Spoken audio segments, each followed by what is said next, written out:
It's time to gather together. Hi there, I'm Yelta, and I'll be buying the first round while we chat about Final Fantasy XIV. This is episode 214. Pull up a chair and join us. On the menu tonight, a letter from the producer live, part 60. Final Fantasy XIV media interview roundup. Patch 5.3 Reflections in Crystal site update. Important announcement regarding the European Fan Festival. The Feast Season 16 results revealed as Season 17 commences. Community Finder release campaign begins October 13th. The Make It Rain campaign begins October 21st. Patch 5.35 notes and developers blog. But first, let's shoot the shit. What has been going on this week? Hey, Ruby. Hey, Yelta. How are you? I am good. How are you? I am doing very well. We have a new patch, patch 5.35. It's a good one. We're going to talk a lot about it when we get to that part of the episode. So I'm not going to waste a lot of time on the shoot the shit on that because I will share my experiences. Spoiler free. We won't share lore, but we will share experiences on the field of war. But also, I will talk about what other little stuff I did this week just to satisfy a few things and let you know that I got all my crafters to 80. So nice. That was a plus. Very happy with that. I did that home stretch just before the patch, so I'd get it done because I knew I'd kind of get away from crafting as I did this, with the expectation that the relic step was a lot longer than it was. And so I got that all done. If I did not talk about this last time, I know I did tweet this, but I did craft my entire right side, all HQ, by my little self. I have very little CP. In fact, it was somewhere in the upper 400s, and then with food and a crafter's potion, it was like 536. And most things suggest 600 CP, but with 536 and no fails, I was able to make my full right side high quality. So it's a little tricky. You have to you work that quality, and then you pray for progress for about 6 steps, and you hope you hit those big baby hits. But anyway, it worked out in my favor. So that was good. I will get back onto crafting soon enough because I do plan on finishing my left side. I think I'm going to get my Weaver weapon. I've got 2 more Weaver tool. I've got 2 more books that I need to get, 8 books. But I did my collectibles this week, and I'm just drowning in scripts now. So it's really ridiculous how many white scripts. Like I just bought a bunch of those crafters, those Sublime solutions, because it's insane. Yeah, that's the rub. And then Sky Steel. So hopefully I have more to report on our next episode about Sky Steel tools. Say that 5 times fast. Did the patch. I'll talk about that soon. And then I'll let you share this, but I played Among Us with Yelta and a lot of our free company mates, and even with vegan Pete from She Heals I Tank. So what up, Pete? Thanks for coming out and playing with us. So yeah, Yelta, tell us what you did. I played on my alt a bit. I'm playing that Twin Sisters with my good friend Raven from the free company. We're playing on another data center, another server, and I actually played her quite a bit. Last time we played together, or the previous to last time we played together, we're both like almost 50, and we're still doing level 28 quests or whatever Hawk Manor was, 27, 28, and we're like, ugh. So we decided that we could level other jobs without the other person being on. So I leveled a whole bunch of stuff to 30. So I like leveling. So I actually went and leveled a bit today, even with the new patch smell, still in the air. But played my ult a bit. We did get through Hawk Manor last night and did a little bit, but we only play about, a couple hours once a week, so it's a little slow going for progression, but I'm enjoying it quite a bit.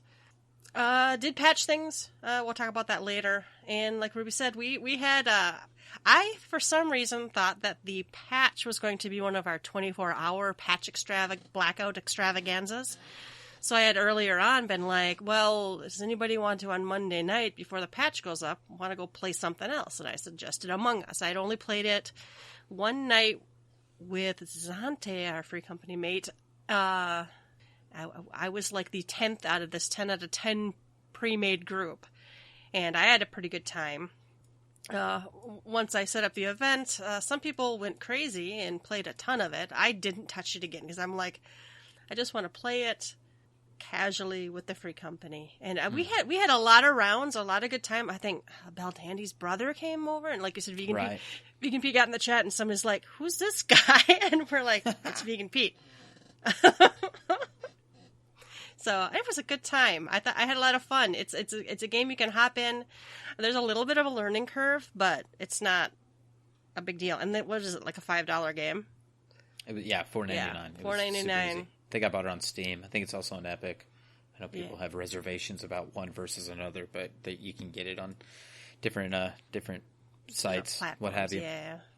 So and I see that being something that we would do pretty often. I think that was something that maybe we've missed in the free companies, having that other game or that other thing to play to kind of get you away from just the Final Fantasy grind and something else that's fun to do. And there's a lot of other games that I see other streamers play. It's nice to watch Twitch and see what's out there without having to spend a bunch of money and try things for yourself. And there's things like Fall Guys, and there's a lot of other kind of fun multiplayer games I think would be cool to throw in the mix. And it might even be cool to do some kind of like fundraiser among us, at some point. See if we can get some podcasters involved. And that'd be fun. Cool. Yeah, for sure. Yeah, I have to re-download Fall Guys. I've downloaded it twice. Both times it will not run. I don't know if it's my internet, but I never can join any match. I get like the splash screen, and that's it.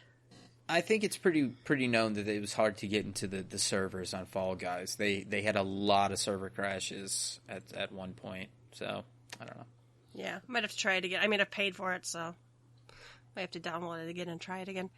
Doesn't seem like the kind of game I'd be good at, but it might be fun for a non-Final Fantasy night. All right, and like I said, we both did patch things, but we can talk about that in a minute. You can shoot the shit. You can come to the website and let us know what you've been up to, www.gtffxiv.com. The first round is news. We did have the letter from the producer live, part 60. For some reason, my ass was awake. I fell asleep way early. I woke up like 20 minutes before it even had to start. I mean, it was kind of crazy. Yeah, I was actually also up for this, but I had a work event early in the morning, and so I was at that and did not get to see any of the updates. And it was one of those things like I couldn't have my phone out at all. It wasn't like a training where, like you can sneak it under the desk. No, I was actually in this live kind of workshop, having to get up and do fun. And it was fun, but I really wanted to know what was going on. So at lunch break, I was like all in, with what was going on. And I was very pleasantly surprised. Well, and I, since it's all in Japanese, I pulled up the Final Fantasy XIV subreddit's Discord. And they had someone live screenshotting all the slides and some pictures and live translating. So it was nice. I actually got to know what they were talking about as they were talking about it. So that was a lot of fun. All right. Let's see. The new patch is Futures Rewritten, and it's supposed to come out in early December. I know I've heard on the internet some people saying, no, don't put it out near holidays, but I don't know. Their rollouts have always been so clean.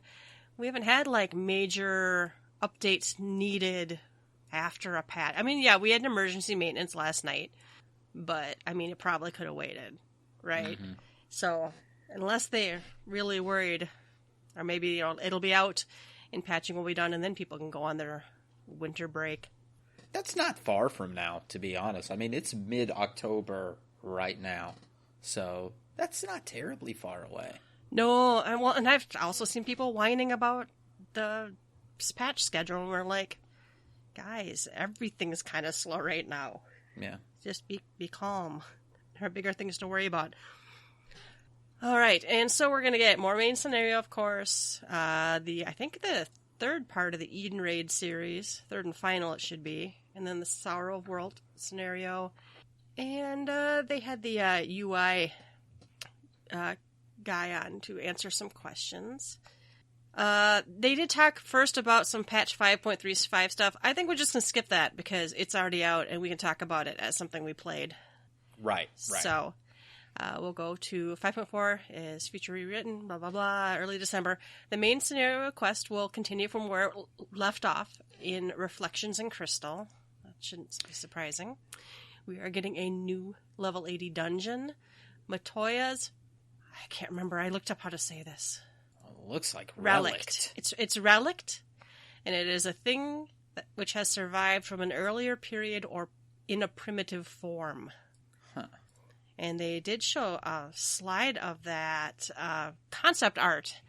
It looked like a library to me. Okay. Or something. I don't remember now. I don't see the slides in here. Oh, yep, there it is. Matoya's dungeon concept art. And there's... My internet's really slow, but it looks like a kind of a huge but cozy place. There's a lot of bookcases and, walkways towering up bookcases. And the furnace looks like her hat. The furnace looks like a witch's hat. Yeah. Yep, it's very cute. Interesting. Yeah, so people are like, well, which Matoya are we talking here? Because, there's Matoya, and then her name is escaping me at this moment. Help me. Oh, Ishtola. Ishtola had taken Matoya's name, but I'm betting it's the Matoya that's on. Yeah, because, we have the hat here. And then I was going to throw this out there, and I think it ties in. There's rumor, or Yoshida has kind of said, tongue-in-cheek, refresh yourself on Heavensward. Stuff. There's going to be some Heavensward things going. Well, Matoya was in the Heavensward content, so that could be part of it. And, of course, it'll be compatible with the trust system, so you can take NPCs through it instead of other human people. The Sorrow of World will continue. A new trial will be added featuring the Emerald weapon, and that's in normal and extreme level difficulty. We're also getting the Eden Raid series will continue with Eden's Promise scenario. It is required that you complete patch 5.3's main scenario, and there'll be Savage also. It sounds like there's going to be storyline reasons why, because the earlier Eden Raids were kind of side. I don't think you had to do all of the storyline to get to it. I can't remember for sure. But if you're not caught up, you might want to get caught up if you're interested in doing that. We're getting job adjustments for PvE and PvP. They're going to share more with us later. But I think they specifically mentioned something about monks won't lose grease lightning. I can't remember what the translations were. There's a lot of wailing and gnashing of teeth on the internet, but I'm like, I think we'll wait till we actually hear what they really have to say about it. Blue Mage will get an update. It's going to be level 70 now and get new spells, gear, and duties will be available in the Blue Mage log. I still haven't finished the stuff we have, but okay. The Save the Queen scenario will be updated in patch 5.45.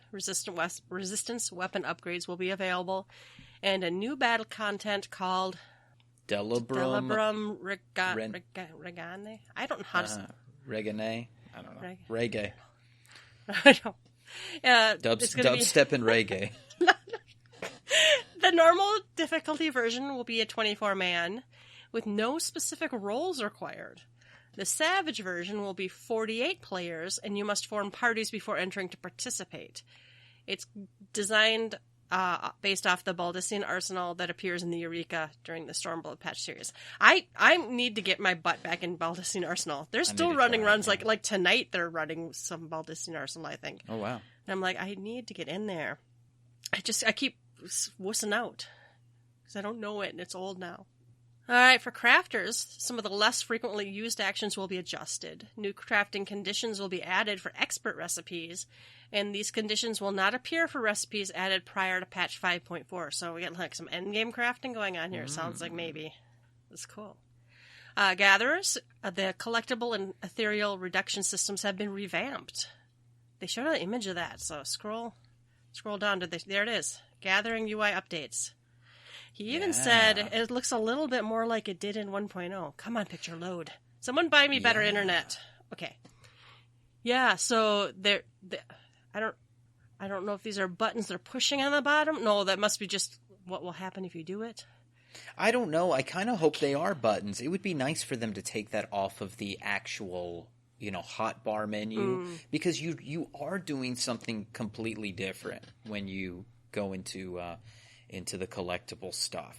And it's almost like a little mini game, right? You're waiting to see if you get that proc or not. And really, there's just like a couple of combinations that are worth anything. I guess this red one is like a gamble, but there's like you can go and see that rotation. That's pretty much you're going to get like 486 or something every time you do it. And we've had the same rotation since Stormblood? Yeah, I haven't been crafting for a minute, and I was like, ooh, how do I do this again? And at one quick glance, it came immediately flooding back to me. So yes, this needs a refresh. Yeah, for gathering, for sure. The collectible glove action will be removed. Item wear will be removed, putting a focus on gathering attempts and collectability rating. Gathering and perception ratings will have a greater effect on collectability. Adjustments will be made to items obtained from ethereal reduction based on their collectability. Elevation of gathering points can be discerned on the map. The icon will have an indicator to tell you whether it's above or below you, just like everything else now. This is interesting. Fish eyes will be adjusted to no longer be required to catch fish. You'll also be allowed to ignore the time requirements for catching fish. So some of those fish that have like time requirements plus weather requirements, because literally you can have where this fish I need isn't available for 3 real life days.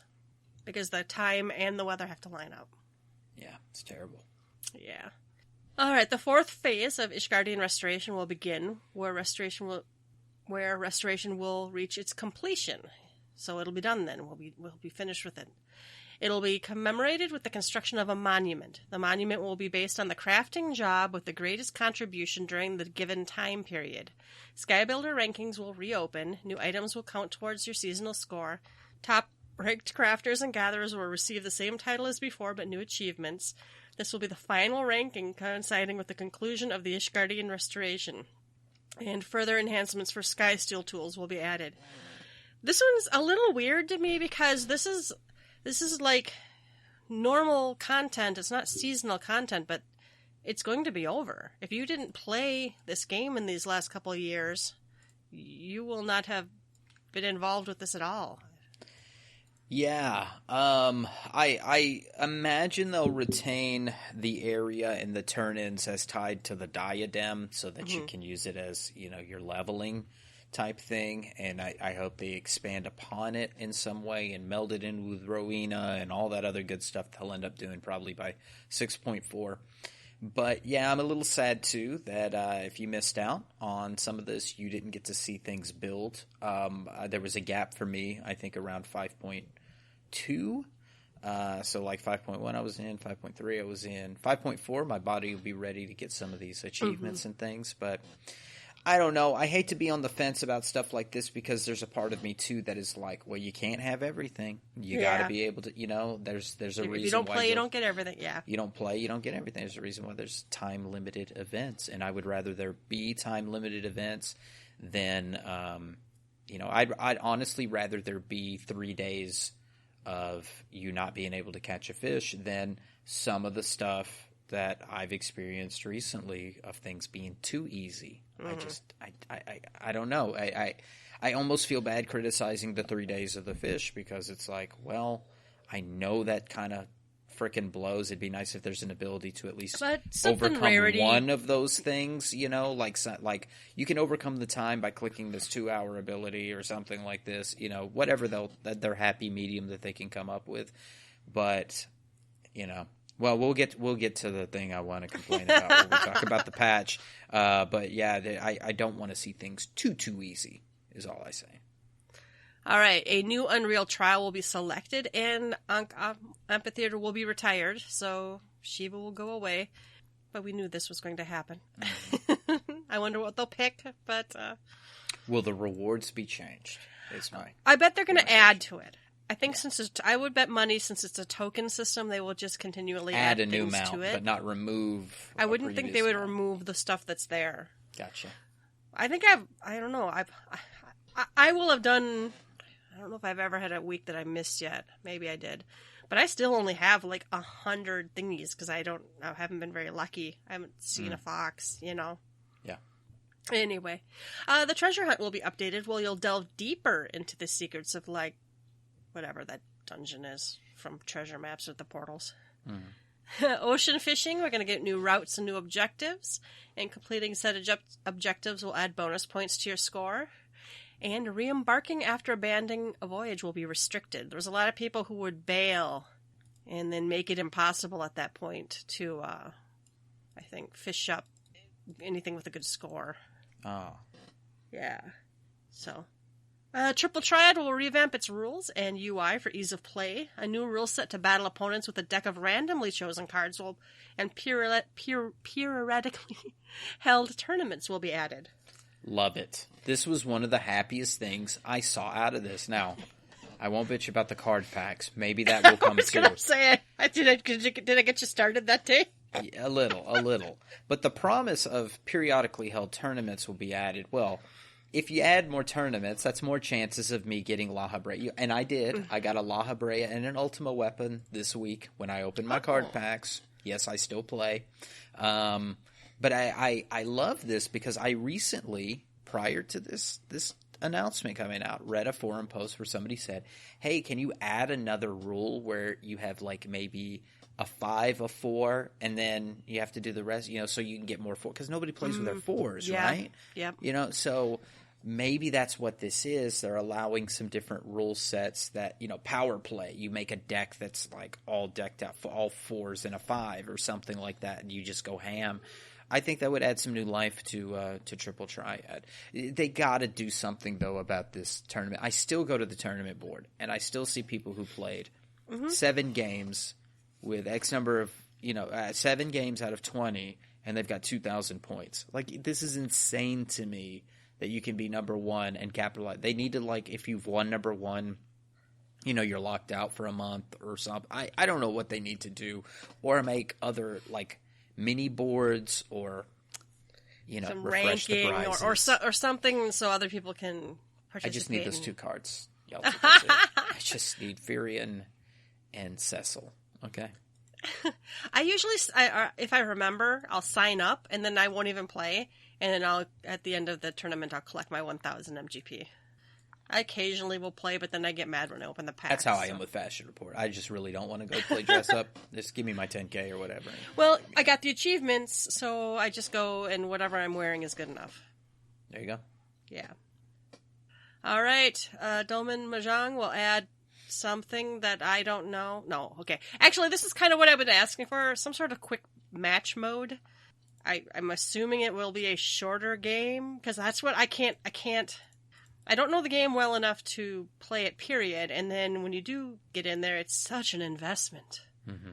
It is such a time investment. I'm hoping that, just let me play. I know Mahjong is a long game, but I don't have that kind of concentration, I guess. I don't know. They're going to adjust the UI. The Dora indicator can be changed to show the title before Dora instead. I know that was one of the things people were saying. Why does it show me this? I didn't understand it fully, but I read up on it a little bit at one time. I'm like, yeah, that's different. The discard pile indicates whether a tile is Sumokiri, discarded immediately after it was drawn or not.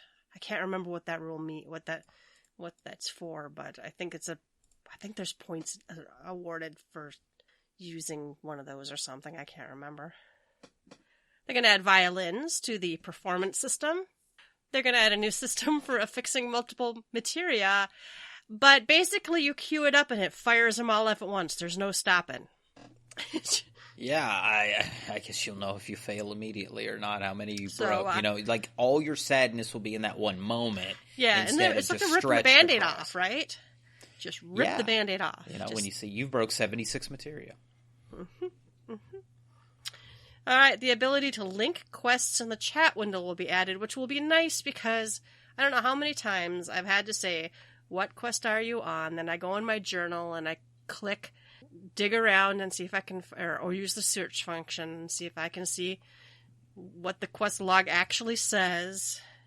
And then I explain to them that they didn't read their quest journal log very well, did they? On patch day, they didn't read their shit. I feel like this is one of those things like was in WoW forever. I've never played WoW, but it seems to me like this would be one of those things that was in WoW like a million years ago. I don't know. Yeah, I don't remember. I did play WoW, but I don't remember anything about it. Okay, Final Fantasy XIV is coming to PlayStation 5. Apparently there's a section about it below. But so far, I think all they've tested was playing the PS4 copy on the 5, right? Because it's backwards compatible. Yeah. I don't think they've got any announcements about a new version specifically for PS5. Let's see here. It says the PlayStation 4 version will be used on PlayStation 5. I heard a lot of celebration on that because right out the box, right out the gate. PS4 Pro settings in the system config menu will be available. That's good because I have a Pro. PlayStation 5 hardware will ensure quick load times. I would hope so. PlayStation 5 specific version of the game will be released in the future. Okay. Good. This one was funny. A new Explorer mode will let you enter dungeons, and there won't be any monsters or bosses or anything. So, some people were laughing at this, and I'm like, but it's and the other thing was people could ride your mounts then in the Explorer mode. It sounds like it's going to be a checkbox just next to like the undersized checkbox or join in progress checkbox, where you could just like take your party in to the empty dungeon. I don't know if you want to just look around or do screenshots People make or videos. roleplay. People take screenshots. Yep. I don't see what the ridicule part is. Did it take much time for them to do this? I seriously they probably doubt it. just don't load. Just load the Yoshida dungeon as everything's empty. Come up with some shit we can give them because we're in a pandemic and we can't make new stuff. Something easy what to can do. we give them? And they added a classic blue mode added to the UI options, which I get is supposed to be classic looking, but I thought it kind of was horrendous. But all right, then there was a lot. I'm looking at it. It's bright. It looks way bright to me. It looks way bright. It's like Final Fantasy IV, but it's like in HD, not my wooden console TV that we had it plugged in and composite in the back. And then they had Kai Odagiri, UI designer, and I watched some of this. They talked about they have as many people on their current UI team as some have an entire game team for developing. It sounds like they have a lot of people on their team. They talked a bit about making some of the things like the mini games like Domen Mahjong or the toy boxes Jigsaw Puzzle, and how the UI includes everything like the duty finder and the crafting tree. Apparently, the Explorer modes falls under UI somehow. And then this one's neat. There's a toggle so you can just do limit breaks at will for screenshots, it sounds like. And you can put a striking dummy in these empty dungeons so you can, make videos of you fighting and using limit breaks and stuff. So that's neat. And he explained the team is divided into an art section, a design section, and a programming section. So that's kind of cool. I see something here at the bottom about people wanting emotes that the party members use during a group pose, requesting a request to decide what emote the party members use. They don't. That other party members use. Yeah. People would use it for nefarious purposes, and you'd see that all over the internet. And then I like his political answer though that it would remove the necessity for other players to actively emote to get the perfect shot. You're taking their freedoms away. Yeah, so I could make it look like they're blowing me behind the back alley of something. I guess I could do that anyway. Let's see. I'm thinking what else. They apparently are running out of new ideas for the G-pose function. They are going to add more stickers and stuff, but Well, they've got a few things in mind. It's too early to even announce them. Uh-oh. What bullshit are they going to shovel at us if they don't have GPOS features?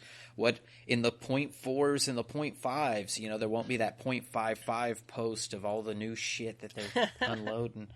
So, they'll have to give us dungeons or something. They might have to give us...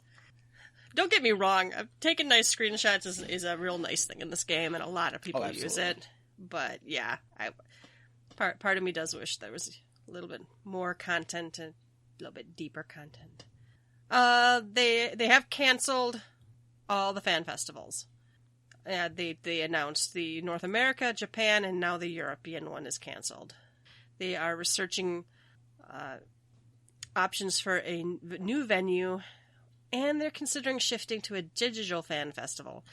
I hope they would only temporarily while there's a pandemic going on, because I'd be sad if we never had a in-person fan festival again. Nah, they'll do another in-person one, surely.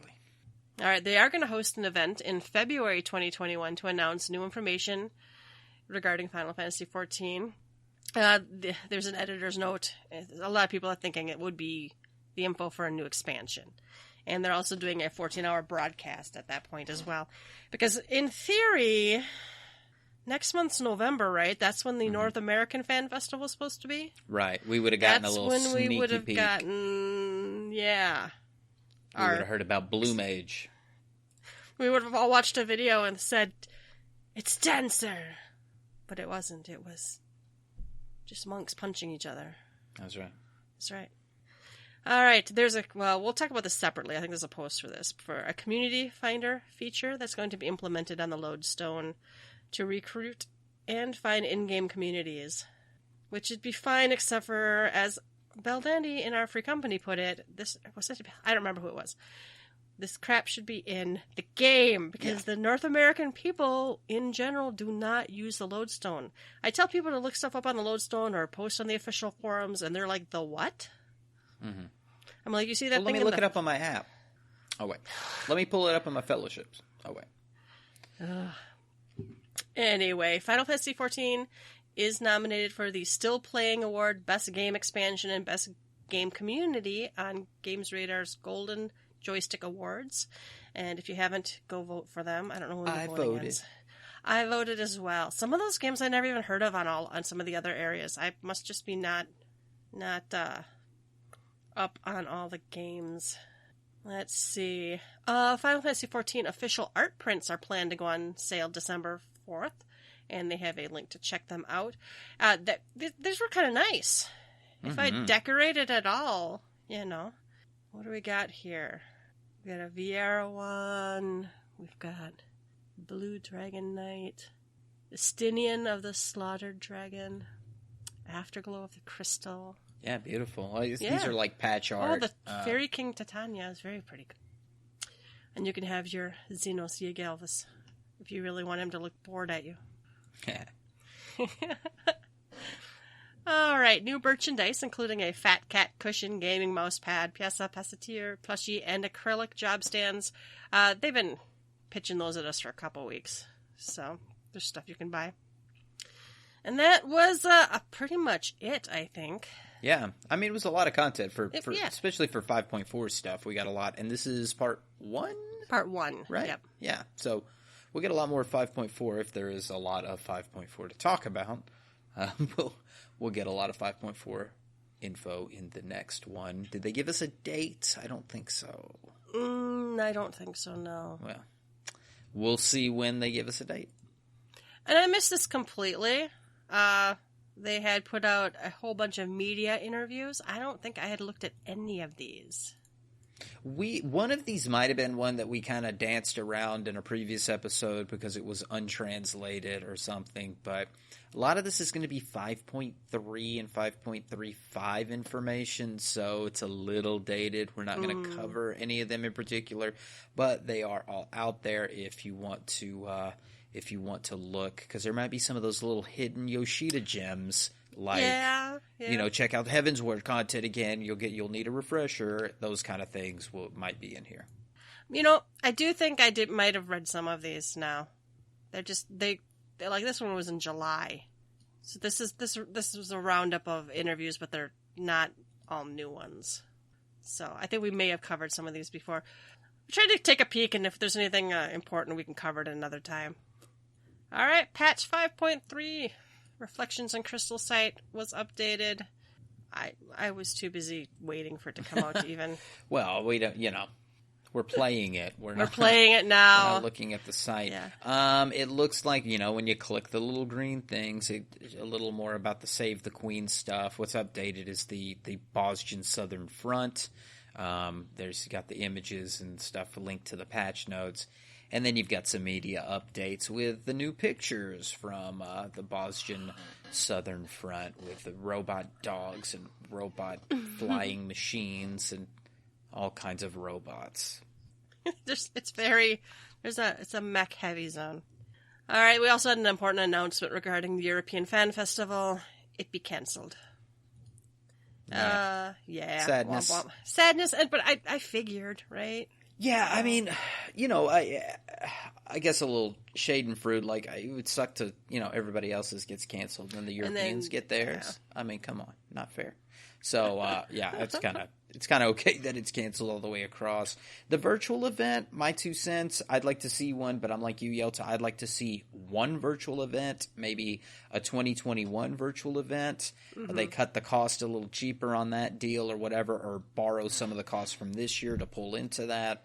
And then they kick us off a 2022 Fan Fest. So we get a little something in 2021, and then 2022 we'll do it again because, we'll have vaccinations and stuff by then, right? Right. That we'll have all have caught it already. All right. Feast Season 16 results are in, and 17 commences. I don't know if I saw a bunch of names that I recognized this time. Yeah, didn't even look. Don't really know who was participating this go around did it, because the only rankings I cared about were the crafting ones most recently. It was not these, but of course the winners get the cool gear and that wacky looking mount that they reskinned, the wacky scientist and Stormblood. So congratulations to those who have won. All right. Community Finder release campaign begins October 13th. This snuck up on me. It was interesting, and it only runs till the 27th. So we're going to do one. Yeah. So feel free to join. We've actually had some listeners join up. So welcome for those that are listeners that have joined into the free company. But I mean, we're not like active recruiting where we're just like join in because we're not like, hey, we'll get you to level 70 and we're going to get you. We don't do all that stuff. We don't make a bunch of Basically, promises. You have to thrive on neglect and just general people. You like periods of silence. We're your free company because if you enjoy just being left the fuck alone. There are gaps during the day that we don't talk, but then around 9 p.m. Central Time, it explodes and everybody's on and we do some fun stuff together. But we'll put one of these up here, and it's kind of neat. You got little pictures, you've got examples of what you do when you're active. So this actually it's cute. It looks a little user friendly. Like this one is LGBTQ plus friendly. You can put your own messages out there, helpful and friendly. Craft shop, mature. So you can do a lot of customization. My lament would be the same as yours, Yelta, that you stated that it seems odd that this isn't integrated within the app, within the fellowships. Dumb it down, make some cute little symbols, but you already got the free company symbols in game. Let us do that. Pick 10, 20 different background little cute pictures you can do. Use your fucking sticker feature that you put in the G-pose and let us do some cute things with this shit. And then, very minor, but the main thing is, let us put when we're active, a recruitment page, how many members are in the free company, a small comment box. It's things like this, like, we get a lot of neat ideas, but then you still have things like, how many characters, Yelta, can we fit in that free company message? It's not. It's 192 or something. We had a discussion over this past month in the officer chat about removing 3 stars from the special symbols out of the message so we could cram a little bit of a URL or something in there. Yeah, I messed with it like 3 times just trying to see if I could fit in. 4 people have to have a discussion over something that this game. That's not a failing of the free company. That's not a failing of leadership. That's a failing of this game to not put more characters. Twitter expanded theirs. Yoshida, you can't put more characters in that little box. Well, you can't implement some of these things together. Maybe I'm asking too much from a small indie company. I think the free company UI needs a complete overhaul. It should have some of the stuff in, like there's the fellowships have a poll. Why can't I have a poll? Why don't I have a chat board on the free company message? Why is that in fellowships? Why does fellowships get multiple lines that you can put messages in? It's just dumb. You know, they streamlined.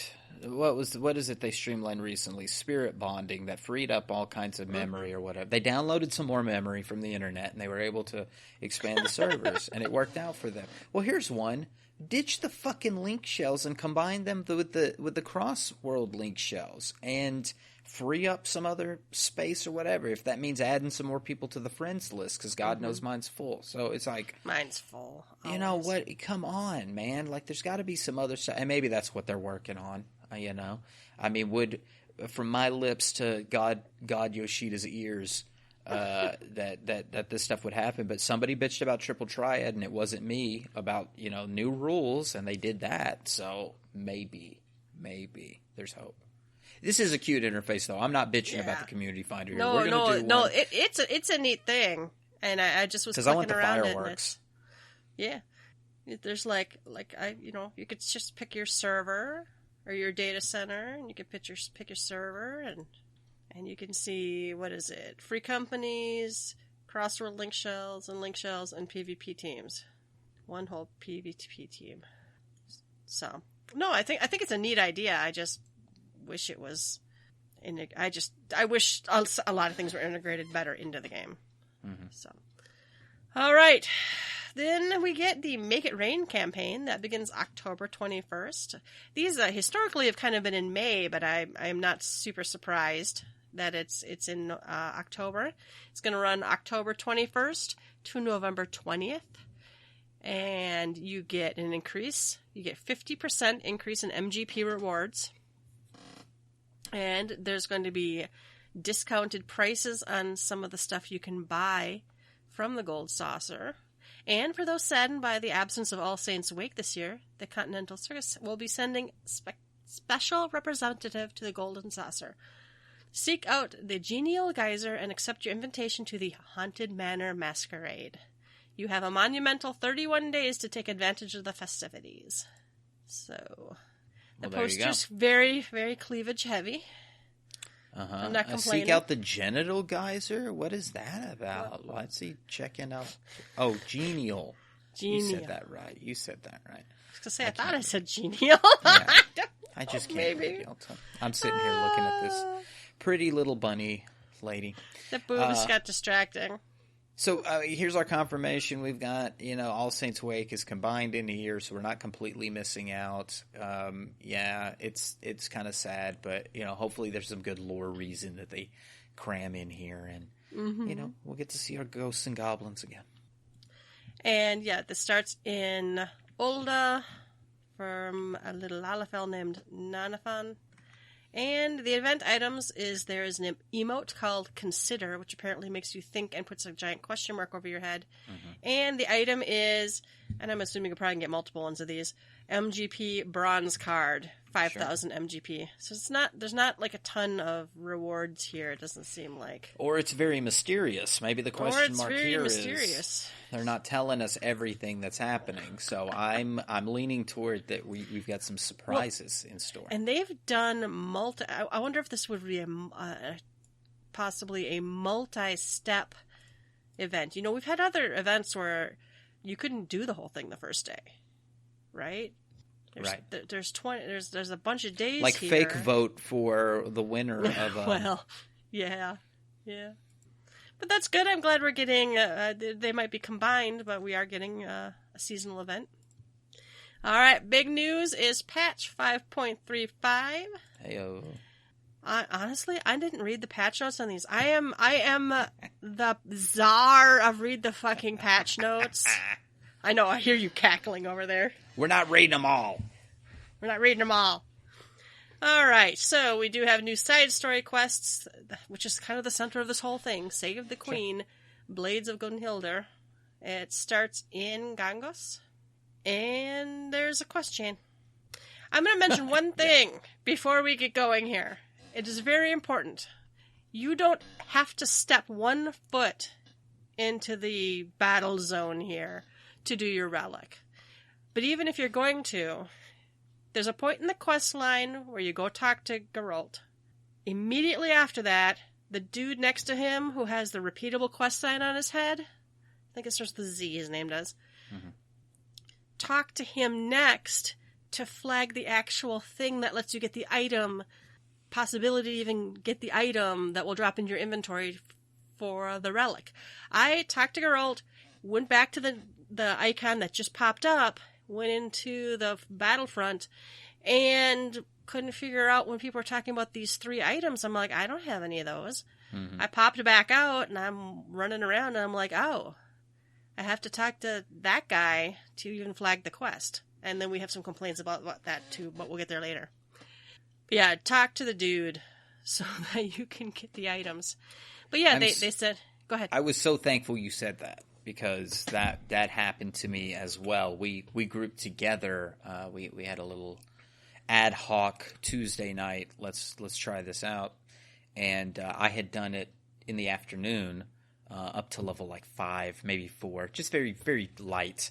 But I did not have the relic weapon in my inventory. So his little symbol, which is also confusing because it's the tourney symbol, the repeatable quest symbol, was red, and I didn't even think to look that direction. You know, I did my little chain, but I didn't think to look that direction. Oh. So then later, when you said that and we were putting that party together, I had to go run to the armory chest and pull that sucker out, or wherever it was at somewhere. And anyway, yeah, it's wild. I'll talk a little bit more about that when we talk about the relic weapon too. But yeah, I did not expect that when I went into the content. I thought it might be not handed on a silver platter, but in that chain of quests, they would say something a little more about it. Well, now, and you know, I've gotten all of the relic weapons that existed for level 80 before this patch went out. So I had talked to that guy over and over again, and I was used to seeing that repeatable quest sign because they've all been in my inventory. Sure. Right? So didn't even think about it. I didn't read the patch notes either, so maybe they're in here. But one thing to note, there's 2 side quest chains here really going on. One's Save the Queen, Blades of Gunhildr, and that has to do with going to the war front. And it's actually a separate kind of thing, Save the Queen, Blades of Gunhildr, resistance weapons. And then there's also the Sky Steel tools, which is another. Those are all in Ishgard. If you've done the other relic crafting and gathering weapons, it's the same area. All right. Well, let's talk about our experiences after we cover the rest of the notes quickly here. They added new chapters to the New Game Plus stuff, something I still haven't done. They've added wards 22 through 24, and congratulations, one of my alt's free companies finally got a house. Yay! And several of our free company members, I think, got their first personal houses. Very cool. I was going to upgrade to a medium, but I fell asleep early and had too much of the patch to finish downloading before the servers came up and lost my chance. Oh. But oh well. They've added some new furnishings. This deck I hear is very pretty. It looks nice. It's like a nice raised deck. All right. They've added orchestrion rolls and furnishings, of course. They added new cards. Did you look up where those new cards come from? No, not yet. I'm still working on some of the earlier 5.0 cards, but I am back on my triple triad stuff, so it won't be long. Okay. It won't be long. And new opponents, so that's also good. They added in a new emote. It's that one where you know how like guard NPCs stand around with their hand on their hips, shifting back and forth, looking around. It's pretty cute, actually. And a new hairstyle was added. And how do you say it properly? Boston? Boston? Okay. Boston. I'm from Minnesota, so we say our O's really long. So Boston sounds weird in my mouth. Feels weird in my mouth. Boston Southern Front has been added. And it is a 72-player instance. It's very reminiscent, I thought, of kind of Eureka, but very bombed-out Warzone. Right. With lots of mechs. So you do have to be level 71 or above, which is kind of cool. I think since I'm wondering if they threw us a bone here because we did not get another deep dungeon, right? So where do you have another place for people to level from 71 up to 80? I think that was part of the thought here. Right. All right. So let's see. You enter the Bajin Front by speaking to that NPC and Gangos. You can form parties inside or outside. I'm still I wish they would have put the party finder inside. I'm just saying. Yeah. So, however, the shout parties have been pretty good so far. Mm-hmm. The level sync is odd, because no matter what you go in there as, you are adjusted to level 80 with eye level 430. And materia is ignored. Let's see. Oh, actions requiring job quest completion will remain inaccessible if their associated quests have not been completed. Oh. They didn't do a whole lot of that from 71 to 80. I don't remember. No, not from 71 to 80. Yeah. So, but if you didn't do an earlier one, you still don't have it. Go get your cure 2.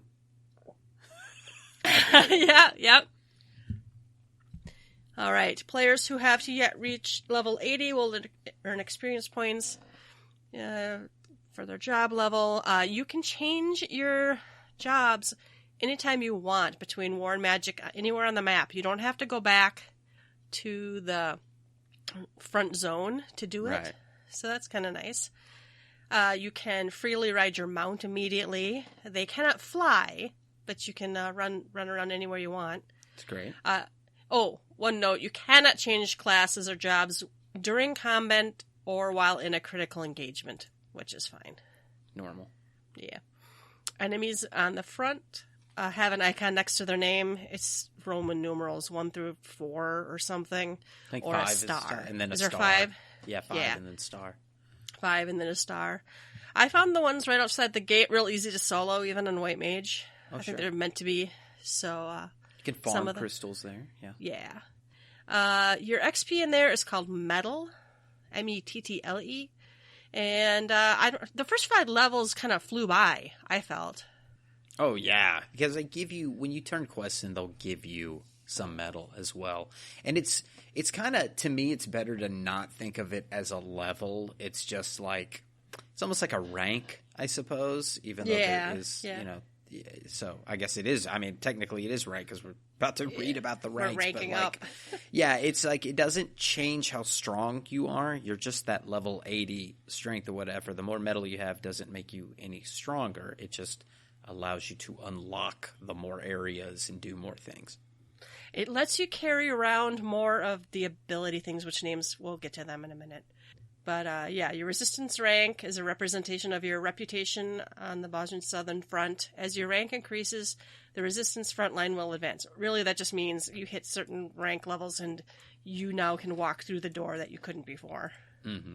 So, and they've littered around the teleport crystals pretty conveniently. You can get all of them unlocked, I think, at 8. Yeah. I think level 8 you can get everywhere on the map except for the castrum. So you can see your rank. They had a little UI thing that has your rank on it, the medal you have, the next rank, and how many of the clusters you have. Yeah, it's kind of cute. Yeah, it's okay. It's okay. After you hit rank 5, you can lose medal upon being incapacitated. You'll also lose medal if you return to the encampment or leave the instance without being revived. However, you cannot lose your rank. You can lose some medal, but you won't lose any rank. It's not much. It's like 150, 190. Yeah, it isn't that much. All right, encounters on the Boston Southern Front. You must assist the soldiers by participating in skirmishes and critical engagements. And you contribute to them and you get rewards. You get medal, you get elegant tombstones if your job level is 80, and experience points if you're under 80. This is, let's see, skirmishes are fates, basically. And if you go around and farm up the fates, the leader of your party can then, when they pop up, queue you up for these critical engagements. Now, I found don't go into them right away. If you're in the middle of a fate, you have at least 2 minutes to finish that fate before you have to go into your critical engagement. You can be in the middle of battle and still go in, though. So those are just like critical engagements are still kind of fates, but they're more like Burning Circle. They're like a burning, yeah. They're because they're limited on how many people can go in. Right. So that keeps them still. You can't just steamroll them. They're kind of fun too. Like I watched a couple of people doing the 1v1 ones. We would stand outside and just watch them just get murdered horribly, but we were cheering them on. You know, it was a good time. It's kind of fun. Yeah, this is kind of a neat mechanic. The whole click the button and get picked to go into the thing, you know, or being where you have fought in the skirmish that gives you priority for getting into the critical engagement. I think it's a really neat concept that is one of the better aspects of the Boston Southern Front. It's seamless. There's Final Fantasy XII music throughout. And I want to say I did this primarily solo till like rank 5 or something, and then I joined up with other people. And I think you can do quite a bit of this solo because I would, at rank 1 or 2, you walk that trench and pick off a few enemies and then go into the skirmishes. And like any other fate, you can just jump into it. As long as you don't die, you're doing pretty good. And between 1 through 5, you won't lose medal anyway. So just go for it. And then more assuredly, you'll get picked for the critical engagements because, there's many areas, and a lot of people are in those northern areas and doing that and not the southern area. So it's fair as well. I didn't feel like I was getting blocked out of anything. Even as a solo player, I didn't feel like it was a fate was too far and the train got to it before me and I missed out a lot and I don't know what's going on or whatever. It made me feel very natural. I was just able to go into it and go for it and get up to 5 just by myself, see the next area, unlock a few things, feel pretty good about it until I was able to join with other people. And on the other note of like the critical engagement, it's a pretty cool feature that, like you were saying, you can wait to finish your skirmish or what have you before you go into the engagement. But you can also use it as a get-out-of-shit-free button. Let's say you're getting attacked pretty heavily or dying or something like that. You can hit that little button if it's up and jump to the engagement pretty fast and get out of a sticky situation. I think we did that once last night. I may have done it twice. So pretty neat. Anyway, my 2 cents. Yeah, so it teleports you to the critical engagement, and then while it's counting down, you can see the boss, and people you're in one of those circles, so you can't leave. Yeah. So you're in a circle within a circle, right?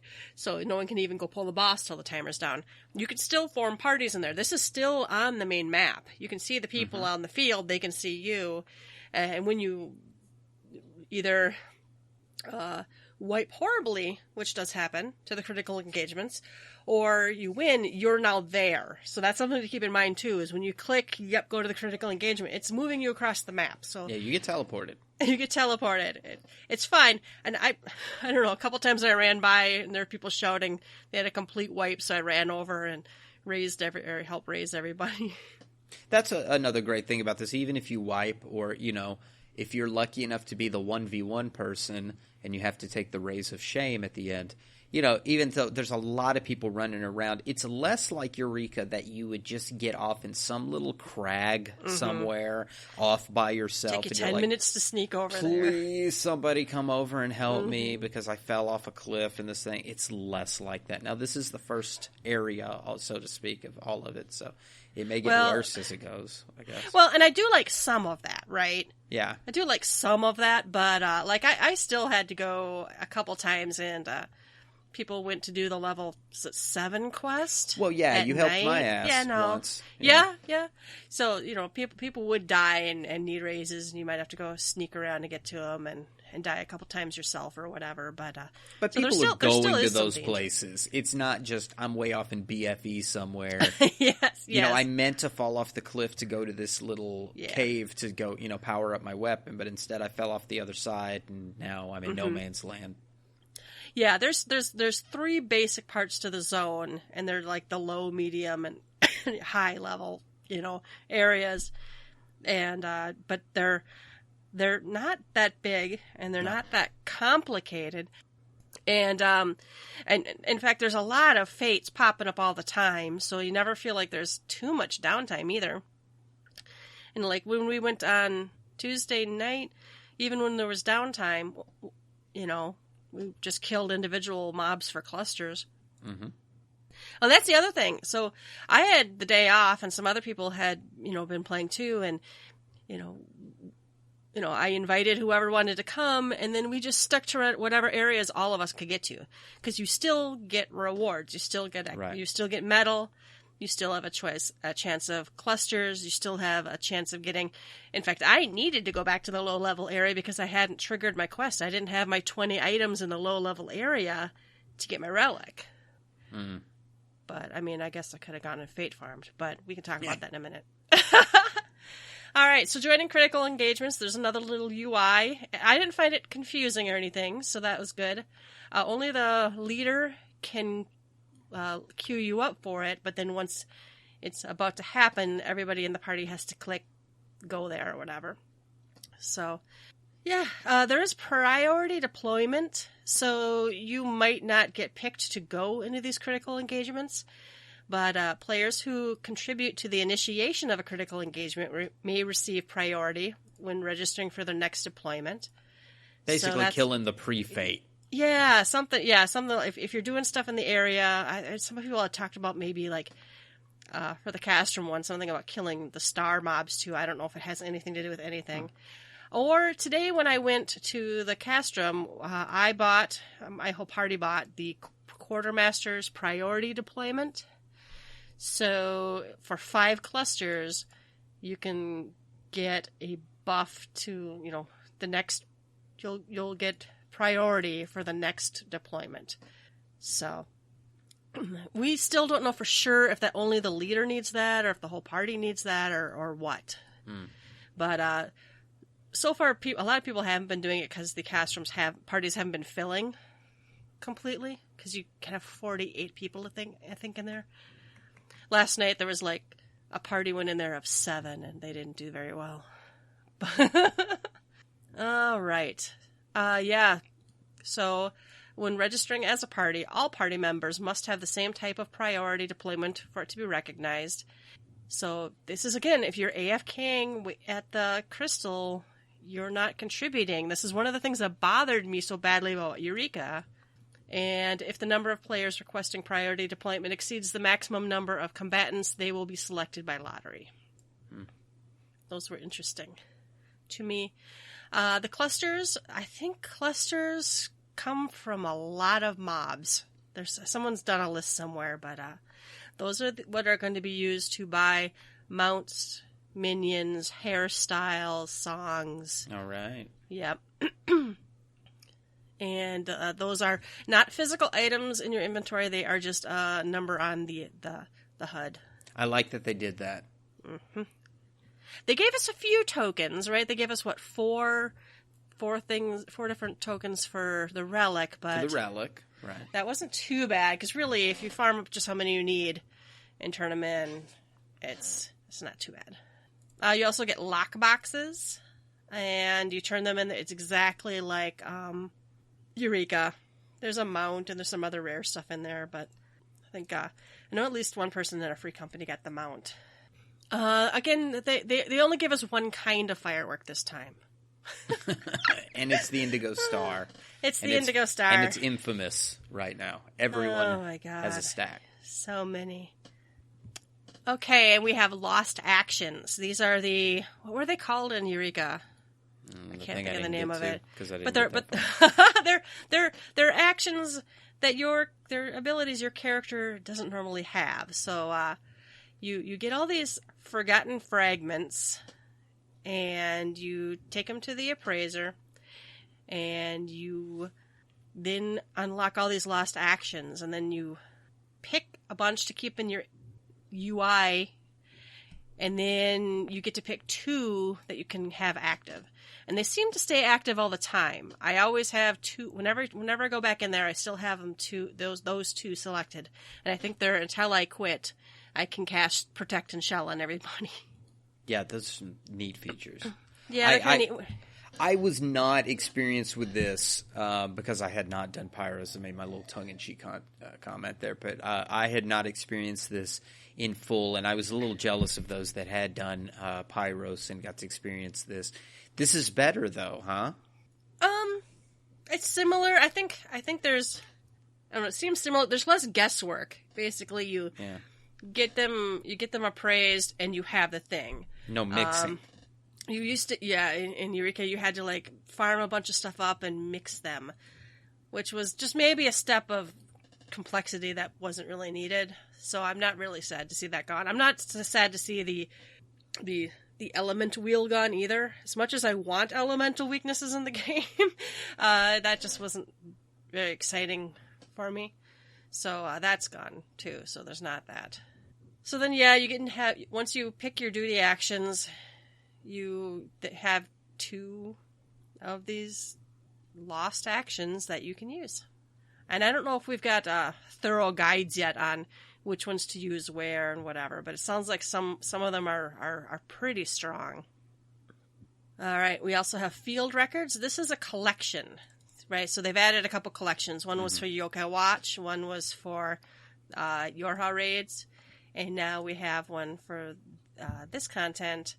And once in a while, usually I seem to get it when I do a Fate or a Critical Engagement, and I got 3 after doing Castrum. Basically, they're items that drop in your inventory just like music or Triple Triad cards, and you use them the same way. And then you can get duplicates that you can turn in for lockboxes. Yeah, and I think you get an achievement if you fill out your whole book. That's a neat feature. I like the little lore stuff, and the artwork's pretty cool for it. And I like the little UI. I don't know how I feel about the collections. There's so many of those little nitpicky menus that I forget exist. I know, and it's oh my god, there's only 3 things that are in here, So and if they start doing this more, right, putting more of that lore in the game, how many of us have kind of wished we had a bestiary? Yeah, and maybe instead of calling it collectibles, make a lore book, an in-game lore book, and then each one's a different chapter. You get a chapter. Hey, we added a chapter to your lore book, and it's on Yokai Watch stuff, or it's on this, and then. Well, that would be a UI team thing. I would think they could shuffle that once they start getting Should have asked him that for that Q&A. I should have had that ready for him. Man, build a time machine. Roll the clock back. I thought I had a different comment about the field records, but no, it's neat. It's a cool little feature, whatever, and it's cool that they actually added something that if you get extras, you can do something with it. Yeah. They added a new resistance weapon story. We've already talked about it. Go talk to Geralt and talk to the dude next to him. Yeah, it's Zlot, whatever. Zlatan, I think his name is. All right. Well, the next section is PvP, so I think we should probably talk about our experiences in the comment. Would that be good now? Yeah, I mean, with resistance weapons, I think that's a good on-load or off-ramp point or whatever you want to call it to talk about resistance weapons. And it's really kind of circling back to your original comment about how you have to talk to the Z-Man to even start this sucker. And I could be completely off base. I haven't finished all of the content. You're a lot further than I am in the Bosnian Southern Front content. But in my personal opinion, I believed that the Bosnian Southern Front was partially, and by partially I mean a lot, sold as the Relic Quest. And it is, in a sense. You can do your Relic in this quest. You can work towards your Relic in that zone. In that zone. Absolutely. 100% you can do it in that zone. The issue is not that they gave you options, because you can do this also in Heavensward Fates and in Heavensward Dungeons for the parts. There's 2 parts to this quest.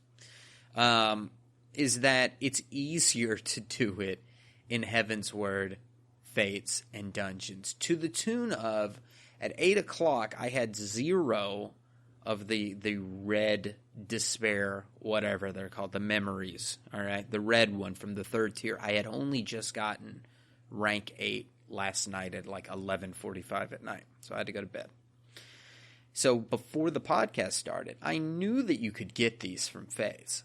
So I went to Oz's Law, and I got gold on a Fate, and I got one. And I was like, oh, that's pretty fucking lucky, you know, Atma and all. And then I got gold on my next Fate, and I got one.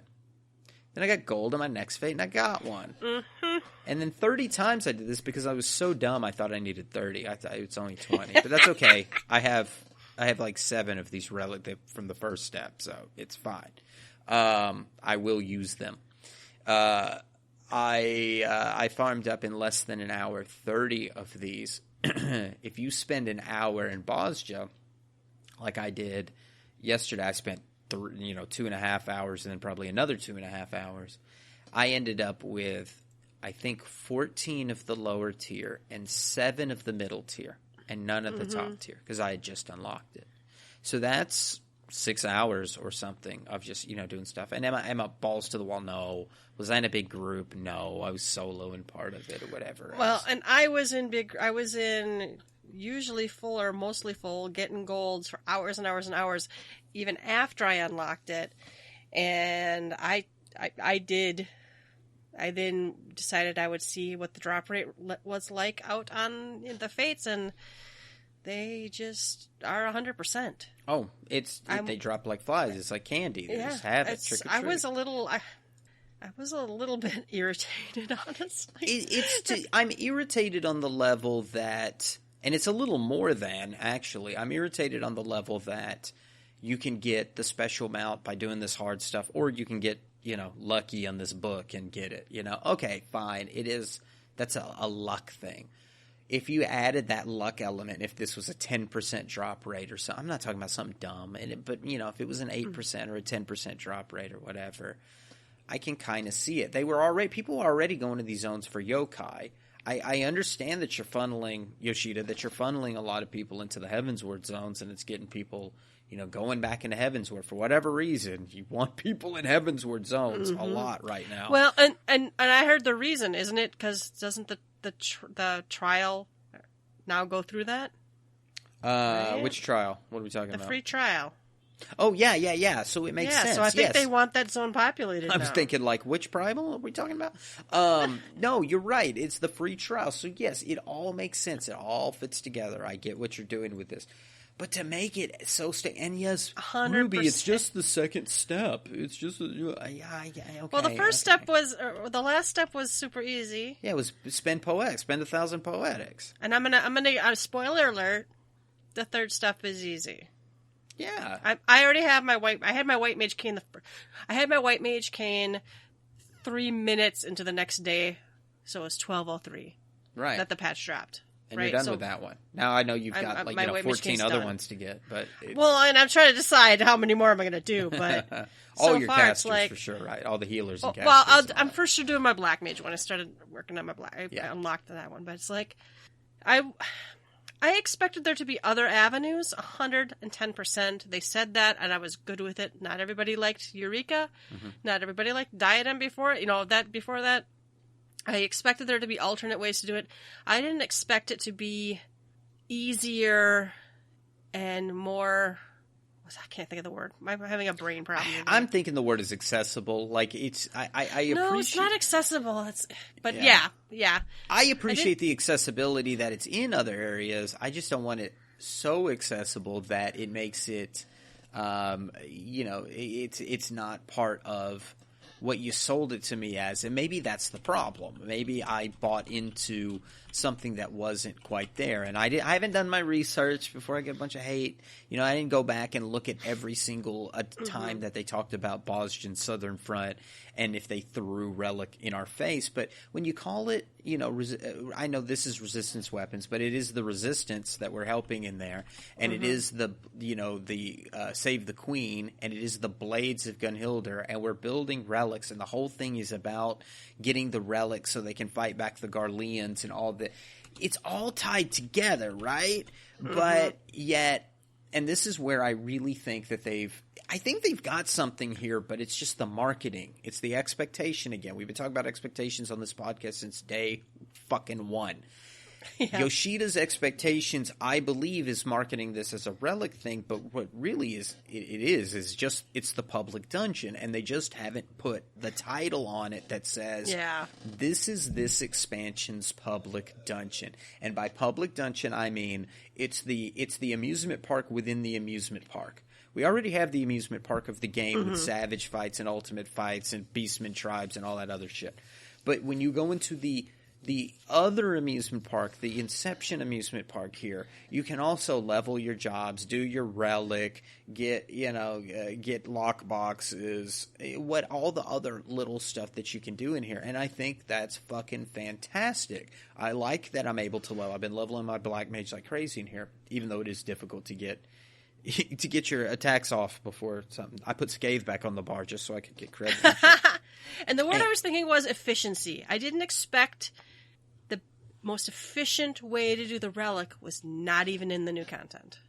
That's it. That you're hitting the nail right on the head with that. The efficiency should be within the new content to make you play the new content. I understand why you want people to go into the other zones, but I would also want people in this content. Now, the content itself, the Boston Southern Front, does have that amusement park sort of thing that, hey, I'm leveling, so it's not just about me, getting my relic drops. I'm also wanting to see what comes next. There's a quest involved with it. I'm getting new mounts and new gear. The gear. There are other rewards. There's a lot of other rewards. There's other rewards. So I'm not pissed about the content. I'm not mad about Boston Southern Front at all. I'm mad about the marketing. I think the marketing is poor. I think whenever they go into 6.0, this content needs to be the 0.1 patch. Right out the fucking gate. 0.1. I guess if you did 0.15, you can tie it into the relic and say, hey, relic's released and we have the public dungeon and you can do the relic in the public dungeon, but you don't have to. But that public dungeon needs to be the deep dungeon, all the other shit mixed into one.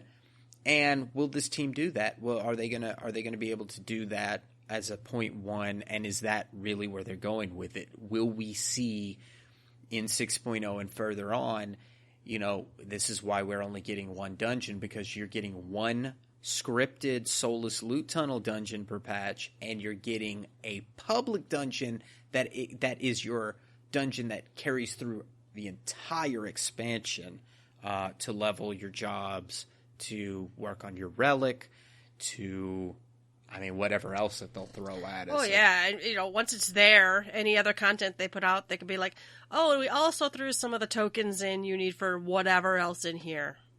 Mm-hmm. Right? They could have tied crafting and gathering quests in there, Isn't this what they wanted the diadem to be in some way? I think there was a lot of failed attempts of trying to make the public dungeon that just did not work. And why this is different than the diadem, I'm not really sure. And by diadem, I mean diadem 1, or diadem 2, where you just went to Fates and you killed dinosaurs, and then you went. Maybe it's the system within a system. It's the locking out, because in diadem you could go anywhere and everything. You just hopped on your mountain, you flew to it, and you just away we went. Well, maybe not the first one. You had to unlock. Well, you had to touch 5 or something. But that was not that long to unlock flying every time. Nah, it was pretty easy. So that was that. that was that obstruction that made you do a little bit on the ground. And I think when we went to second diadem, it was like, well, just fly around, do whatever the fuck you want, But then it was like, well, then they'll give us more. And they didn't. It was just fly around and do fades. So it was, I don't know. No, I don't know. There was the wipe fest of that one fade. Oh, emergency missions where nobody knew what the hell was going on, But don't you see? Very rarely popped was my problem with it.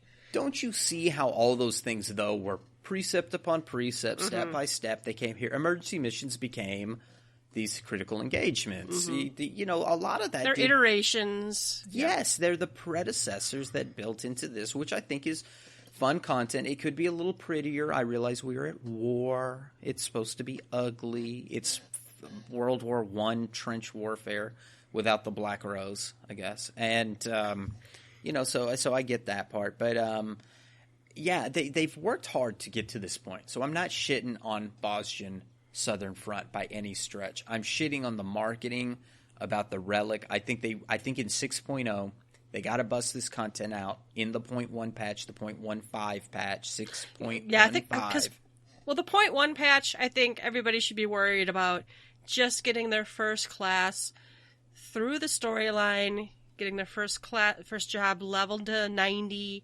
maybe playing with some of the other classes, and then I'm always, because we've always been confused.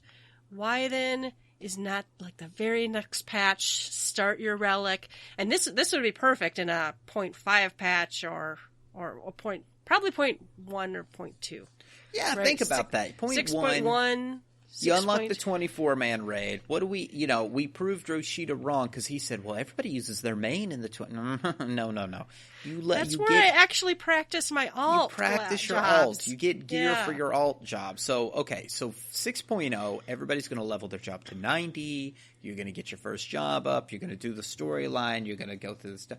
6.1 comes along. That second job you've worked on because there was that big gap. Now you're getting gear for those jobs that you managed to level. 6.15 comes. They say, hey, not only that, we got a public dungeon, help you level your stuff and start working on your relic for those jobs. Wow, that's the seamless, even though it's a little backwards. We've talked about that before, but that's more seamless. So this has got to come earlier next go around. Has to be a lot faster. It's got to be ready, and you got to market this as this is your amusement park within the amusement park. This is what we've done with Deep Dungeon. This is what we've put it all together. It is now called Public Dungeon or whatever silly shit name that you want to put on it, and away we go. And you can do your relic in it. But relic should be separate, and that's how you get separate content. That's how you say there's a relic quest coming, and the public dungeon's coming in the same way. And you can do them both together. You got your peanut butter and my chocolate. You got a chocolate and my peanut butter. It's delicious. Yeah, maybe it was just the way, or either it's definitely what the player base heard. It might not even been what Yoshi P said, but definitely the player base was like, I thought we were doing our relics in here. Yeah. I thought this was the content for the relics. But there's really two things going on.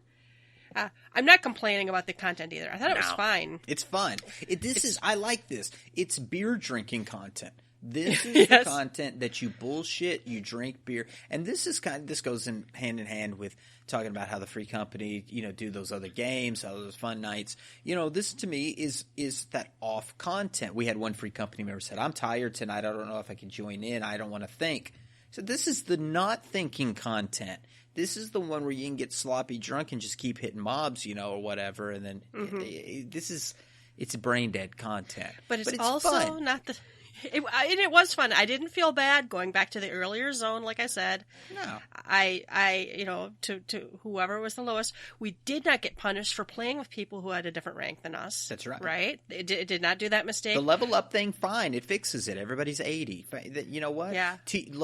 Learn all your abilities for your stuff, just like in the Deep Dungeon. As a 71, learn your stuff. I thought that part was great, too. I leveled up Black Mage and White Mage quite a bit in there. Yeah, I generally liked the content. It was okay. The story gets better. I'm just going to say no spoilers, but the story starts out, interesting and cool, and then it's like, oh wow. So there's stuff to look forward to, and I'm having finished the Castrum. and seeing some of the cutscenes after that, I'm like, I'm really excited to see what else happens. I don't know if I've finished the storyline at this point. Yeah. Well, there's some cool heroes that they show, and it's, so you've got some cool heroes that are on your side that have some interesting stories, and you get more lore from those drops, the field records. But you also have some interesting NPCs, some tie-in from the previous quest with the Aura that helped you with the Sid's memory thing, that tie-in with how those memory crystals come in here. So the lore is pretty tight. I actually like it a lot better than the Eureka lore that I felt was kind of like detached and was like Final Fantasy V forced. Well, I don't know. I knew we were supposed to care about Eureka, but I don't think they really explained to us. I feel like they could have done that Isle of Val stuff much better since it had a lot to do with Charlayan. Maybe they'll loop back around in 6.0 and some evil Charlayan people will be like, you fucked up the Isle of Val and now we're coming after you or something. Who knows? I don't know. I look forward to see what happens next. And well, that's my bitch fest on this. Yeah. That's really what I wanted to say. But it was one tiny thing, right? There's really one tiny thing we didn't like. It's that it was more efficient to work on your relic outside of the new zone. Yeah, I just want to see the relic, have more of a tie-in. If you're going to market it this way, have the relic have more of a tie-in within this, or make it equal, where if it's an 8% drop in here, it's an 8% drop out there. Bada bing, bada bang. It's it gives somebody a chance that on their leisure, they work on their relic, and it puts some longevity behind the grind. The grind is part of it. And Yoshida needs to remember that the grind is part of what makes a relic a relic. It's the time that you put into it. So if you get it really quick, it's supposed to be the slow burn. If you get it really quick just to get us to the glowy part, and maybe that's all it was. It's like, hey, I'm gonna get you to the simple glow early. But if that's the case, just make the first one the simple glow, like they did for the 2.0 relics. Just make it a simple glow for the early one, and then burn. Well, this my one's retinas glowable out and on dyeable. The last one. So there's only two. Did we? I can't remember now. Did we already talk about this? There's only two steps. There's only two steps. Yeah, I mentioned it briefly, but yes. So the first step is 20 each of these 3 drops. You can either get inside Boston Front, or you can get much faster outside. And then the next one is you have 6 items you have to get. You can either just run 6 level 60 dungeons, and you can also, I'm assuming once a day, because I didn't get one the second time I ran it, I think. You can do a leveling roulette. Correct. So they're trying to get you to do a leveling roulette. In fact, I wouldn't even mind they leave that leveling roulette one in there. Yeah. Because we've had daily quests before that are like, we'll give you some of the, relic item needed if you do a roulette today. Well, sure. Put that in there. Put it in the mentor roulette. I mean, I'm okay with that too. And then put it as a 25% drop in the other dungeons. Make you kind of have to work for it a little bit. Yeah, because it's only 6. I knocked those out so fast. Yeah, I fell into that hole even prior to stepping into Bosja myself. I think I was reading the forums while I was gearing up to log in about Bosja, and I read something about the dungeons going so fast. Oh, I think it was a thread about somebody. I think I read this about a thread of a tank that was upset about healers that were running ahead and pulling ads in the 60 dungeons, and he was pulling wall to wall, but these ones were like even running, like sprinting ahead of this guy and like pulling him, I guess using rescue to pull him over to something or something else to, I don't know, but the guy was bitching, and it was about like, he's like, I don't know why these runs only are like 16, 17 minutes anyway. You're taking 10 seconds off of it, isn't? And I get his point. But I was like, wow, these are fast dungeons. And now that I'm like, oh, they're running these 17-minute dungeons because they're trying to get this. Well, 17 minutes times 6, there you go. That's how long it took you. Now do that same math, but do it in the Bosnian Southern Front. You're not going to have all 6 of those things by then. So, yeah, that's my bitch. We also may not have figured out some tricks in Bosnia Front also. Possible. There are certain mobs that drop certain things versus certain other ones. There may be tricks. There may be things to it. But do you want a trick that drops 5 of them? Then you're done with it like in a minute. You know, I guess that's it's already way crazy easier than the poetic step, right? Yeah. I keep trying to come up with the logic of why, and it keeps circling around. Well, he's just wanting to give us this step early because the next one will be harder. The next one will be harder. I'm like, maybe not. Maybe not. I don't know. Well, and I was expecting a long, short kind of step. You know what I mean? Yeah. Something easy. These people aren't too creative. It's either Atma or light. I mean, come on. What do we got? Super Alexandrite next? What do we got? I don't know. I did hear a lot on Tuesday that they were like, no, literally it's Atma. And I told somebody that. I'm like, literally it's Atma. Except for it's not.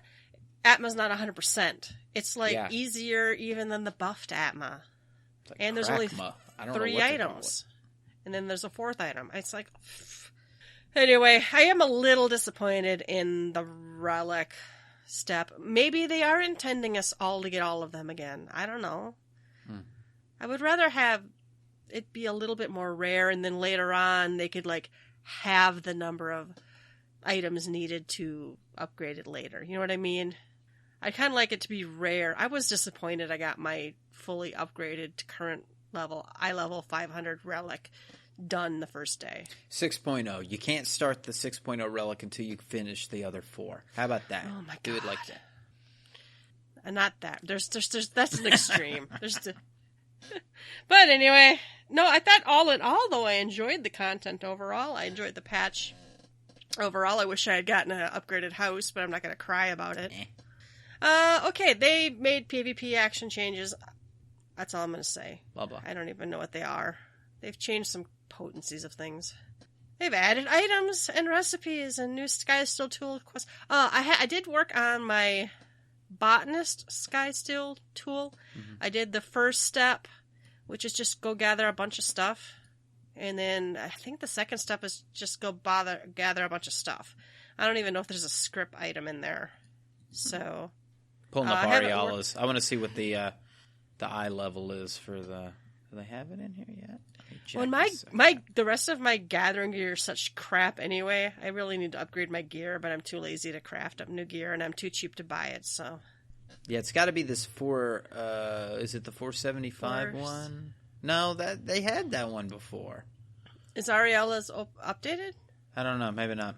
Well, might not be. Anyway, I want to see if it's any good for the crafter one. If it's, I've heard good things. I still need to make some crafter tools, but if I can get away with just Sky Steel tools, because I'm not like really dying to burn up a ton of Atma. I'm not trying to be the tippy top, but I want to be knowledgeable and be able to make some cool stuff. And I think Sky Steel might be able to get me there. Plus, it makes me feel better to do a relic that's going to have more longevity than the battle relic.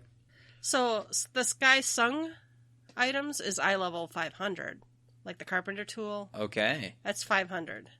The augmented Dragon Sung is 485, and the Sky Sung is 500. Okay. Yeah, I don't. Yeah. That one's not showing up in Ariella yet. At least. I'm on Garland tools, and I just sort by patch. There you go. Yeah, I don't know if Ariella.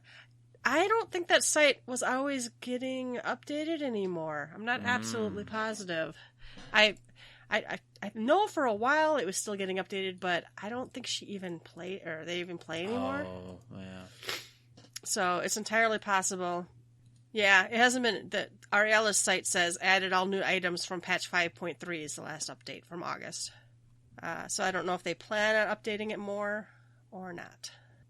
Oh, and one thing I think I read about the Sky Steel, because I'm clicking on it now, looking at the stats, was that the major difference between the aesthets and somebody maybe using the Sky Steel was that there's no slots, so there was a CP difference. But they put on some CP to the tools, 6 CP, so they would make up that little gap that CP gap. So yeah, again, it looks like the crafted that's whatever grinding wheel. It looks like the 490 is actually better than the 500, but I don't know by how much. Let's see. Control 455. Well, for someone like me, the relic is enough because I don't really need to be tippy top. And that's what I'm saying. Like if you did the 500 relic, you know, you're hitting. Well, yeah, I mean, it's 500. It's actually got some really good stats. It's just you've got to pentamelt. If you did a stats and you pentamelt it, you're going to be better. You're going to be at or better than. But is it worth the cost to you to do that? And if Sky Sung is not the final step, if there's another step, that tells me that there's going to be another tool that's going to be craftable. That doesn't make sense to me, though, because that would have to give you another book. There'd be a 9 book, and I don't know that they'll do that. So I wonder if this is the final relic step for the Sky Steel tools. I'd have to go back and look at the. I can't see because you'd have to be pattern. able to craft another tool. Know. I don't know. We'll see what happens in 5.4. See what happens. Well, and we don't know what their new schedule is, right?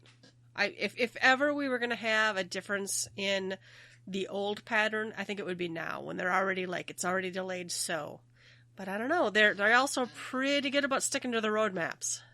All right, they added a bunch of new stuff: mounts, minions, gathering points, fish, achievements, flying math bots. Yeah. Oh my God! Did you get the math bot yet?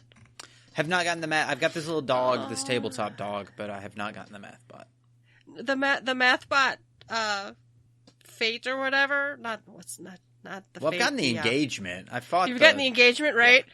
Oh my God! I panicked so bad, I died. Oh my God! And I should have been fine if I had just been calm. It would have been okay. I've started seeing the graphics on how to survive the red chocobo. Mentally, in my brain, I think I know how to do it. I think part of my problem is my latency. I died to a bunch of stuff in Castrum that I was clearly out of, so it must just be my latency for that stuff. So, but the chocobo's evil. I know a lot of people are strutting around going, I don't understand why anyone's having trouble with it. It's because there's a billion things on the ground and it's a chaos. I don't know. It's why do people die in 24-man raids if it's so easy? Yeah. I don't know what to say. Well, and not everybody's awesome at everything either, right? Well, you and I are, but other people are. So I can't vouch for them. I've seen the graphics for the Red Chocobo. I've yet to participate. I've seen the Aces High, the solo thing, and every time I watch that, I'm like, man, I could drop those puddles and deal with that knockback or whatever. Bullshit. Yeah. I would be too also taking the rays of shame if I ever, dodged enough stuff. Apparently it's not how much shit you kill. It's just keep pushing buttons and dodge everything. Don't get hit, and you have a better chance of being in that 1v1. But I don't know, man. There is some cool stuff that came out of this patch. I think that 1v1 was pretty sweet. But I'd like to get this mount. I'd like to get a little mathbot mount. Yeah, well, and I blew my tokens today on, or one of the clusters. I blew some of them on getting priority for Castrum. My party decided we would try that to make sure we could get in because there was a lot of pug groups forming. We had pre-formed 4 parties before going in there. But then there was a lot of pugs that were saying they're going to go. And it's maybe we want to make sure we get priorities. So we went in and we did it and it was good. But and then I bought the emote. I didn't hold out for the mount. I got the guard emote. Nice. Oh, and that's one other thing you were going to remind people. We did have pictures of the glowy weapons. True. Put that in there. True. I don't know. I was surprised. So I have the white mage glowy weapon. So it's dyeable and glowy. But what's dyeable are the leaves. It's kind of weird. I kind of expected the wrap and the crystal to be what dyed or whatever. But it's the leaves. And the white mage cane. I don't know what it is on the black mage and stuff, but black mage is the tip, just the tip, just the tip. But it looks cool. I'm looking at that's the first one I click because I've looked at summoners before, and I really liking black mages. There's that NPC Zevin. That's one of the heroes in here, and he's got a similar weapon in there for that. So They've got a kind of a, well, no, I guess that's just the caster one. It has kind of a purple and red, almost like a meteor kind of thing. It reminds me of turn 9. So I guess each one has a different glow. Warriors looked very almost paladin-y. Dark Knight looks exactly what I would expect it to. Yeah, Paladins. I think they're pretty good. I'm not. I don't know, and I don't know if I've heard a lot of complaints. Well, and some of these were. I mean, these were leaked 2 months ago, but. Monks is shiny, right? Yeah, I think they actually look pretty decent. Dragoons looking boss. Hey, these are great. And again, part of my logic is maybe Yoshida just wants us to be happy with a little glowy weapon, so he makes the step kind of easy, so we'll all have a little glowy weapon. Maybe we'll be crying the next patch. But what I would like, and there's not enough time for this, is an initial glowy weapon, a mid glowy weapon, and like a final fucking blow your retinas out glowy weapon. And I want to be able to change the dye of the glow. That's I've been begging for that forever. What's Red Mage look like? Let's see here. Oh, that's cool. It's got some spikes on it. I like that, like, little nebula, looks like it's an electron cloud from your 10th grade science textbook. All right. I think we had a What's on Tap. I think it's an older one. I think, actually, maybe we forgot to cover it. I don't remember now. It came out the 10th, so it was kind of in between. Came out September 10th. Oh, September 10th. Well, that's...